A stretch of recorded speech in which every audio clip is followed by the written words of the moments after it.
Taste the Daily. Chennai மாநகராட்சியில் 5 மற்றும் 6வது மண்டலங்களில் பணியாற்றி வந்த தூய்மை பணியாளர்கள் கடந்த 150 நாட்களுக்கு மேலாக பணி நீக்கம் செய்யப்பட்ட அரசாணையை ரத்து செய்துவிட்டு தங்களுக்கு மீண்டும் பணி வழங்க கோரி போராட்டம் நடத்தி வந்த நிலையில் இன்று காலை 10 மணி முதல் எழும்பூர் அருகே பாயக்கூடிய அந்த கூவம் நதியில் இறங்கி நூதன போராட்டத்தை மேற்கொண்டு வந்தனர். காலை 10 மணியிலிருந்து 2 மணி வரையில் சுமார் 4 மணி நேரத்துக்கு மேலாக தூய்மை பணியாளர்கள் அந்த சாக்கடை நீரில் இறங்கி தமிழக அரசுக்கு எதிராக முழக்கங்களை எழுப்பி அவர்கள் தங்களது எதிர்ப்பை பதிவு செய்து வந்தனர்.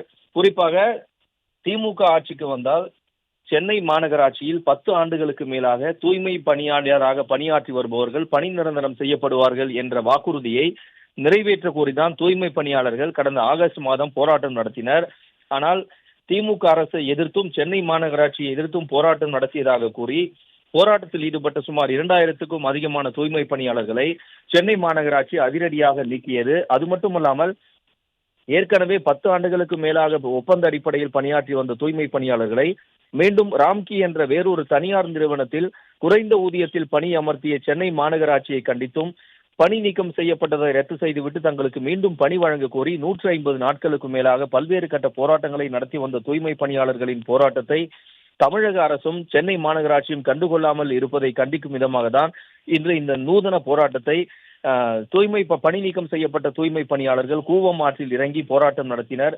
கூவம் ஆற்றில் ஓடக்கூடிய அந்த சாக்கடை நீரில் முட்டிய அளவுக்கு உள்ளே இறங்கி தங்களது போராட்டத்தை வெளிப்படுத்திய தூய்மை பணியாளர்கள் சமூக நீதி பேசும் தமிழக அரசு, திராவிட மாடல் அரசு தங்களது கோரிக்கை, தங்கள் வாழ்வாதாரம் பாதிக்கப்பட்டிருப்பது தெரியவில்லையா என கூறி தமிழக முதலமைச்சருக்கு எதிராக முழக்கங்களை எழுப்பி இந்த போராட்டத்தில் ஈடுபட்டனர். போராட்டத்தில் ஈடுபட்ட தூய்மை பணியாளர்களை கைது செய்ய வந்த போலீசார் அவர்கள் கூவம் ஆற்றில் இறங்கி போராட்டம் நடத்தியதால் அவர்களை கைது செய்யாமல் வேடிக்கை பார்த்து கொண்டிருந்தனர். சுமார் 4 மணி நேரத்துக்கும் மேலாக அவர்களை கைது செய்யாமல் வேடிக்கை பார்த்து வந்த போலீசார் தற்போது அவர்களை கைது செய்யும் நடவடிக்கையோடு கூவம் ஆற்றில் இறங்கி அவர்களை அராஜக போக்கோடு கைது செய்து வருகின்றனர்.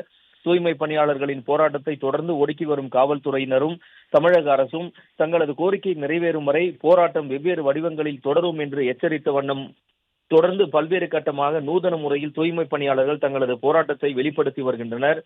தூய்மை பணியில் ஈடுபட்டு வரும் தாங்கள் தற்போது இந்த கழிவுநீர் கால்வாயில் இறங்கி சாக்கடையில் இறங்கி போராட்டம் நடத்துவதாகவும் தங்களுக்கு வேண்டிய பணி இந்த கழிவுகளை அகற்றுவதற்கும் தூய்மை பணி செய்வதுதான் தங்களது பணி, அந்த பணியினை வழங்குவதற்கு கூட தமிழக அரசு தயாராக இல்லை, தூய்மை பணியாளர்களை தொடர்ந்து வஞ்சித்து வருவதை சுட்டிக்காட்டிதான் இந்த நூதன போராட்டத்தை தூய்மை பணியாளர்கள் கையில் எடுத்து போராடினர். இதுவரை கடந்த 150 நாட்களுக்கு மேலாக பல்வேறு கட்டங்களாக மறியல் போராட்டம், மாநகராட்சி அலுவலகத்தை முற்றுகையிடுவது, தலைமை செயலகம் முன்பாக சாலையில் படுத்து உருண்டு போராட்டம் நடத்துவது என்ற போராட்டத்தை நடத்தி வந்த நிலையில் தற்போது யாருமே செய்ய துணியாத இந்த நூதன போராட்டத்தை தூய்மை பணியாளர்கள் கூவம் ஆற்றில் இறங்கி போராட்டம் நடத்தி வருகின்றனர். இந்த போராட்டத்தில் ஈடுபட்டு வரும் தூய்மை பணியாளர்களை கோரிக்கையை ஏற்று அவர்களுக்கு செய்ய முடியுமா முடியாதா என்று ஒரு பேச்சுவார்த்தை நடத்தி கூட தமிழக அரசால் ஒரு நடவடிக்கை எடுக்க முடியவில்லை என்றால் இனி எந்த போராட்டத்தை நாங்கள் நடத்துவது என்ற ஒரு வேதனையோடு தூய்மை பணியாளர்கள் தற்போது கைதாகி செல்கின்றனர்.